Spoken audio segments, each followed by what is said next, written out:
It is Thursday, June 4. Welcome to CGN News.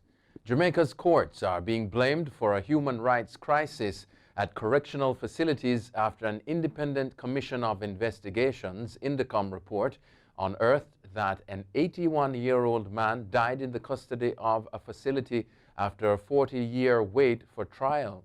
Noel Chambers was one of 146 mentally ill people being held by the Department of Correctional Services without trial, Commissioner of Indicom Terrence Williams has said. Chambers, whose body bore bed sores and bites from bed bugs, had been held after being charged with murder on February 4, 1980. He died in January 2020. An inmate is detained by the Governor General or the court if that person is unfit to plead guilty or is found guilty but is suffering from a mental disorder. Indicom uncovered that 9 other inmates have been declared fit to plead, but they too have not been placed before a judge. The commission also found that at least 15 inmates have been imprisoned for more than 30 years without being tried.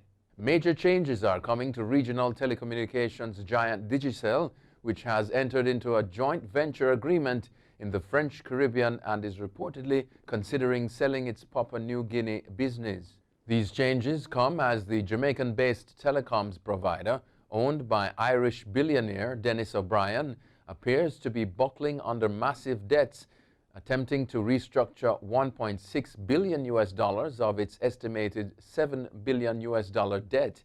Digicel announced details of a network-sharing joint venture with Liad, which allows the French operator to access Digicel's radio access network capabilities in the French West Indies. The agreement will see the company monetizing its significant network assets across 5 countries in the French West Indies region: Martinique, Guadeloupe, French Guiana, St. Martin and St. Bart's, while Liad benefits from a solution to launch its mobile services. The Digicel conglomerate surprised many of its users by filing bankruptcy proceedings earlier this month in Bermuda and in the U.S., where it owes billions of dollars to bondholders who invested in the company some years ago. The mounting fees to quarantined citizens in Trinidad and Tobago is costing taxpayers millions of dollars. The government may consider charging persons for quarantine accommodations. Minister of Health Terrence Singh said that such a decision would have to be made after ministerial discussions. He said the issue of paying for quarantine is something that may have to be considered as the numbers are on the rise. Jamaica has taken that stance. Last month, Jamaican Minister of Foreign Affairs and Foreign Trade, Kamina Johnson-Smith, announced that the cost to quarantine citizens in their country is $100 per person per day. Johnson-Smith said the Jamaicans applying to re-enter the island make $20 per day contribution or make family arrangements to cover meals while at government quarantine facilities.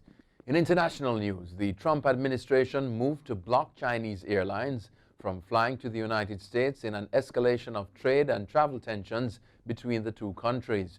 The Transportation Department said it would suspend passenger flights of 4 Chinese airlines to and from the United States starting June 16.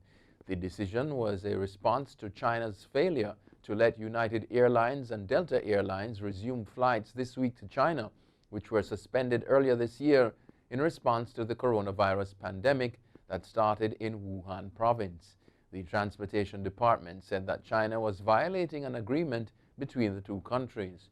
The department said President Donald Trump could put the order into effect before June 16.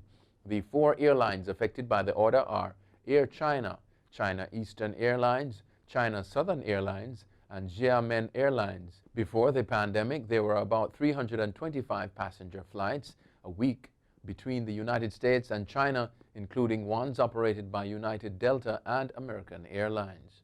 India is gradually unlocking its economy after a shutdown that lasted more than 2 months, but it's unlikely to be business as usual for millions of retailers, small enterprises and factories. Arvinder Khurana, president of India's Mobile Retailers Association, said at least 20% of neighborhood mobile shops may never reopen again. The reasons are many, he adds. On the one hand, owners have fled the cities and are yet to return, and on the other, with job losses mounting and bank averse to offering consumer loans, there is no demand for high-end phones. According to India's Retail Association, sales of non-essential items such as clothes, electronics, furniture fell by 80% in May. Even sales of essential goods such as groceries and medicines dipped by 40%. Nigeria's Aviation Authority has announced plans to reopen 5 airports across the country for domestic flights only as restrictions are eased. The airports will be reopened on June 21. The 5 airports are located in the capital Abuja, the commercial hub Lagos, the southern city of Port Harcourt, the northern Kano State, and southeastern Imo State. Musa Nuhu, the head of the Aviation Authority, said other airports will be gradually added to the network after review and assessment. Flights repatriating Nigerians from abroad and humanitarian flights are allowed to operate, but under strict protocols. That's it for CGN News. I'm Scott Wilson. Thanks for watching.